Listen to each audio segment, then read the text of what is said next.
Hey friends, this is Waylon Lewis of Elephant Journal, and I'm here with my longtime, I don't know, I feel like we're friends, but acquaintance, colleague, community member, Jeanine. And you have a new book. Do you want to hold it toward the camera? Sure. You should hold it. I can't take the credit. No, hold it. Yeah. Okay. Yeah. So what's the new book? It's called Returning the Self to Nature and Doing Our Collective Narcissism and Healing Our Planet. So just a small subject. Very small. Very small. Just an easy book to write. So give us a little idea maybe of what inspired this in your background, if you would. Oh, sure. Yeah. Gosh. So maybe usually when I do any sort of academic research, I tend to dive into my personal life and tend to have some sort of jarring event, and then I need to research it and parallel it to more of what's going on in the world. And so It's academic. I feel like academic stuff is often so dry and like up its own butt. Yeah. Pardon the coarseness of that. Yeah. But like, Reggie Ray, like wonderful teachers. And then you read their academic whatever and you're like, yeah. I never wanted to be that type of academic. And I have more of a background in a lot of experiential pieces as well. And I'm very somatic, embodied. So I often like to think of a research project as kind of a quest where you might plant a seed, a question that you have, and then do a lot of academic research, but interview people, pay attention to dreams, and just see what's popping up everywhere, lots of conversations. And so I had dated someone who might be classified as a narcissist. So that went well. It did not go so well. It was a very short-lived relationship, and it's totally not about him, but it got me, and I'm not a licensed therapist, so I can't diagnose someone with narcissistic personality disorder, and it's really hard to do it anyway. But even though we all self-diagnose and diagnose others casually. Totally. And narcissism is such a big meme in our society, not just with political leaders, but, across the board. And so I was, reading from academic to like pop psychology to people who had been in relationships with narcissists, like blogs. And it was all like, these people are evil, and whatever you do, you should get away from them. And it just brought up kind of compassion and basic goodness, and realizing in a lot of my orientation, when there's a psychological disorder in the community, that is a person, it's actually about the community. And well, there's that expression, hurt people, exactly. Right? So they're not just evil, like they were born evil. Circumstances and national or local or their parents' karma kind of, is that what you're saying? Definitely. And narcissists, they tend to have someone who's like their victim, and then once that relationship's over, they just find someone else. And so why would you want to just keep, it's kind of like another not in my backyard situation where you're off-putting some injustice to someone else. So why don't we just address this larger issue? I see. Yeah, but you're totally right about the hurt people, and looking at narcissistic personality disorder. I'll say NPD for now on, or maybe it starts in early childhood, where a small child has damaged trust with one of their primary caregivers. And so they either get too much attention from the caregiver, but in a way that makes them, forces them to attend to the adult rather than their own needs, or they just don't get enough attention. And so they're really wounded. Yeah. Even with Trump, who I'm sorry, he comes to mind with that word narcissism and healing our planet. There's this feeling of like he's ripped people off throughout his life. He was like always like tried to like me and been abusive and to everyone in his world, and sort of people are only valuable to him in as much as they're useful to him. Definitely. And you feel like, wow, all that is like throwing all that stuff into a void in here. It just you know, we can't, like you said, we can't diagnose or psychologize someone easily, but it feels like, where is that coming from? Because it's Totally. never enough. Yeah, yeah. And so yeah, a narcissist has these patterns where it's like an overblown sense of arrogance, boastful, ego, ruthless, shameless. They never do anything wrong. Yeah. I love that you said that. I'm always writing articles on elephants saying, like, Uh, from the Buddhist point of view, like making fun of the narcissism empath yeah, thing. yes. Like, everyone out there is a narcissist if they've treated us badly. Oh, right. And yeah. we're always the empath. We're It's such a always the- coincidence. Yes, right. It's like reincarnation. You're always Cleopatra or whatever. You're not just Right. like someone who's digging ditches. Yeah. You're always super important. Totally. So it's like, well, the defining characteristic of narcissists is to blame others and accept no responsibility. So if you're saying everyone's a narcissist, but you're the good person, you might be a little narcissistic. Yeah, and that's one thing I found is like there's an actual narcissistic scale, and so we're all narcissists, and right, me too. I don't think I'm a full-blown narcissist because I'll self-criticize, have accountability. Yeah, open listen to feedback. Yeah, but I'm definitely you're very compassionate. But I'm definitely narcissistic too. But we all are, and it's actually healthy to be narcissistic but not in the extreme. So there's like this Dr. Craig Malkin has a scale that goes from 1 to 10, and we want to be like 5. And we don't want to be like no ego and super insecure, which actually a narcissist is incredibly insecure, Right.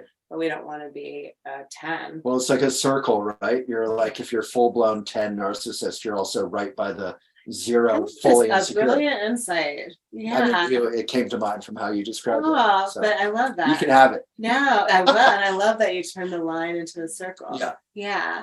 Yeah.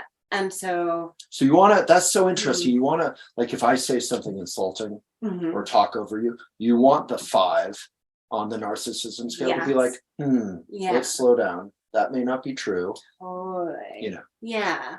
And a narcissist, because they were so damaged in their childhood, they create like a false world where they're the center. And it reminds me of like Cocoon, you know, where they constantly have to have kind of this false reality where they're safe, but it's too scary to break out of that shell. And that's, you're referring to Trungpa Rinpoche's sort of Shambhala Buddhist teachings about we like want to be safe and cozy and watch Netflix and eat ice cream forever. Totally. But then part of that is we get sick of it and it's stale and we want to open the window and be a little brave and vulnerable and then hopefully become a butterfly. And exactly. Yeah. And with that, a narcissist has like really low compassion. Sometimes people say no compassion for others. Yeah. Which is really damaging, and it needs to be like your birthday every day. Right. Yeah. Yeah, it's so interesting. I feel like I am sort of in the middle. There are people on the maybe insecure side who I find very narcissistic. You know, like they have to monologue, they can never be interrupted. Yes. I think that's very interesting. Like I'm always saying to those folks in my life, like it's not an interruption, it's a conversation. Yeah. As long as it's like 50-50. Yeah. Like we're going back and forth. It's not speeches. Yes. You know? Yeah. It's tough. It's tough. And I mean, I recognize, especially like when you get outside Boulder or certain, you know, communities where you don't have opportunities to practice that. So many people don't have those kind of inter and intrapersonal skills. Yeah. Yeah. So given that we have climate crisis, which is Yeah. urgent, we have messed up politics, authoritarianism, all this stuff. You're talking about collective narcissism and healing our planet. Yeah. That's a big subject. Yeah. What do we do? Well, so with the book, and I'll say it's from Shambhala Publications is where you can get it, and it recently won a Silver Nautilus Book Award. Nautilus is a big deal. Is it? Okay, yeah. That's a huge deal. Right, in the category of environment and ecology. So I can Did say. you go up on a stage and they put a silver medallion around your They neck? were supposed to send me one, and I have a big thing of like hundreds of stickers, but Oh. I've given all my books away already, so I'll give you a sticker one day. Yeah, I'll just put it on my own Right, books. right, totally. Oh yeah, that's actually, I should put them on all my books. You should. Right, or the ones I like. Yeah, so my main area of teaching is eco-psychology, which looks at how most people, particularly all people living within Western civilization, and really anyone who's under global corporatism, which is almost everyone, unfortunately. Yeah.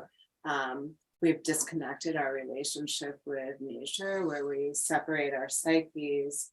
And as a result of that, we have so much kind of psychological disorders in our community. And I think even more striking, we've got such a problem with a human caused climate crisis, where we've had, decades to centuries of causing damage to Earth, and more longer than that in terms of colonization, so many different resource extraction. And so And you can't harm the earth or other people like colonialization or globalization unless you like other it, right? Yes. And you're separated from it. Yes. Or like the Martin Buber I thou. Yeah, where Thomas Berry talks about how we just thingify everything, everyone in our society, or even nature. Most people, when you talk about like a tree, will use like the pronoun it. They're like, it's they or she or he or tree being. Well, back in the day, they used to call like ships would be she. Oh yeah. And universities or something. There was like definitely some of those things you would call often she, which is interesting. It's kind of nice. Yeah, like Mother Nature or Gaia. And obviously Earth has a mixture of male and female qualities, as she should. Yeah.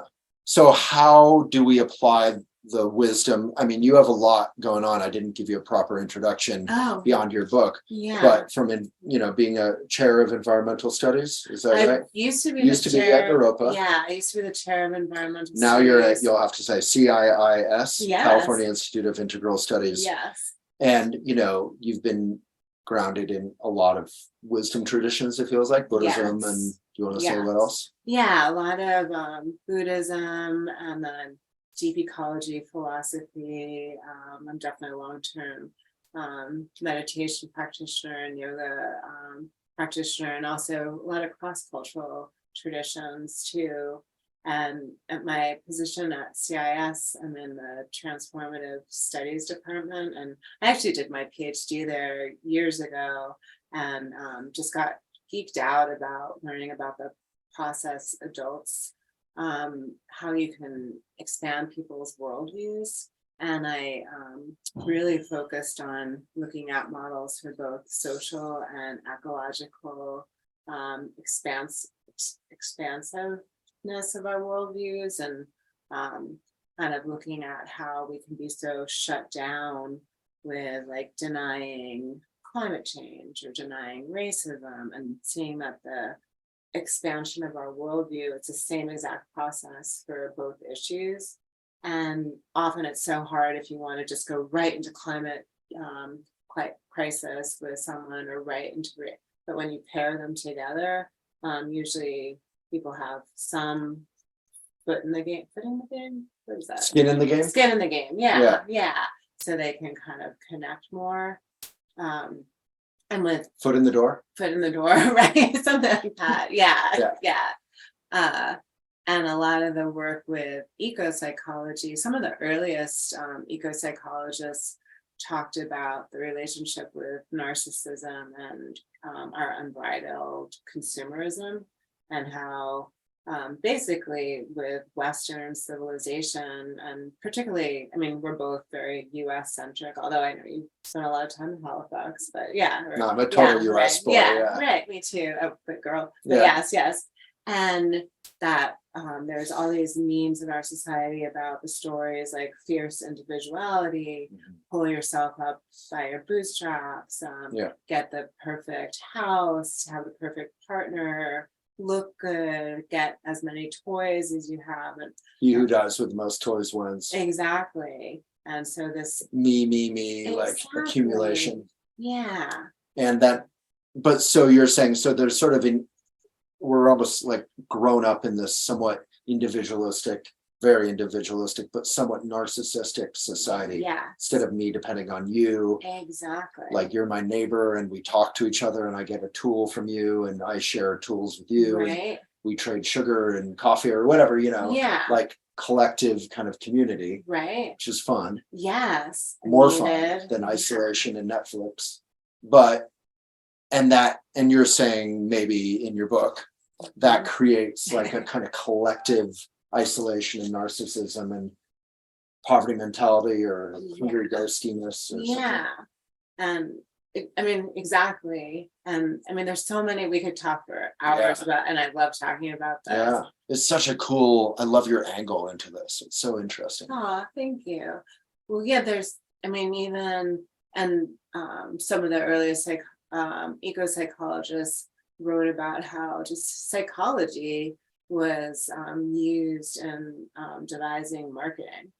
And so if you think about that and how steeped psychology is, and it's like a private relationship with your therapist. And I mean, I've gone to, and I think everyone at some point should, but then, the relationship's like forever because you're also paying their mortgage or, but that we're constantly in transactional, and psychology was used to inflate this perception that we needed all of these things, along with this kind of American overstory. And so it keeps us like incredibly insecure, like my right size, do I have enough friends, do I have enough, the right wardrobe, do I have the right tools? And so it's like really profitable to keep us insecure because then we're constantly buying stuff. Yeah. And if we actually every commercial on TV, the premise is like, this is wrong with you and we'll solve it. Exactly. And if we do the collective and start sharing and doing things that actually don't, like trading where there's no profit involved for a corporation or a government, we're actually hurting that GDP. Yeah. And so it's really, yeah. There's this fellow in the Buddhist community, Tashi, who worked on gross national happiness. And Bhutan. Yeah, this notion that like, let's measure happiness, not just the economy. Yeah. And happiness not in some vague, like, spiritual vague way, but like, well, do you have water and food security? Do you have, he and others broke it down and really grounded in a lot of things, including financial security. And so obvious when you look at it. So great. Yeah. And I mean, most of us, we can go back, even if we don't know our traditions, we know kind of our cultural groupings, and we can go back and know that we come from earth-based traditions that were more collective.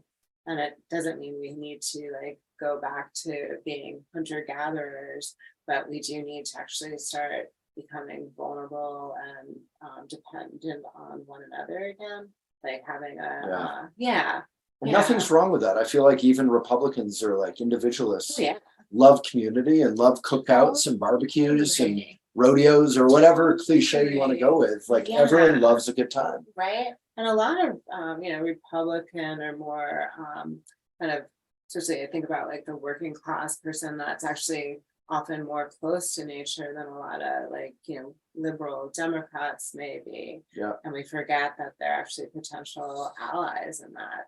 Totally. I mean, I'm vegan and hunters and fisher folks are huge advocates for nature preservation. Often, not always, but often. Yeah. For sure. Yeah. That's great. Yeah. So, so the whole seeing the collective narcissism, and then we can get into kind of the techno part of it, where we're kind of encouraged to, it's kind of ironic because here we are live streaming, but where we can constantly just tell our story on social media, and like we're on our own like documentaries all the time, and look at me, how many legs do I have? How, Yeah. I must be special. And Yeah. yeah. There's some great Black Mirror episodes on that. Oh yeah. The what? The like yeah, that was Woo. intense. But it's kind of, yeah. Yeah, I mean, as you know, I don't need to tell you, but like, from a Buddhist point of view, anything isn't evil or good usually. It's a tool and you can use it, in this case, to platform your wonderful book and your work and you. Or you can use it, late at night, I could be on the same phone, totally spaced out, scrolling, right, looking at how I'm not good enough or whatever, buying, it can be healthy or not. Right. And I think part of that too, and that's probably the last, answer of how we start healing,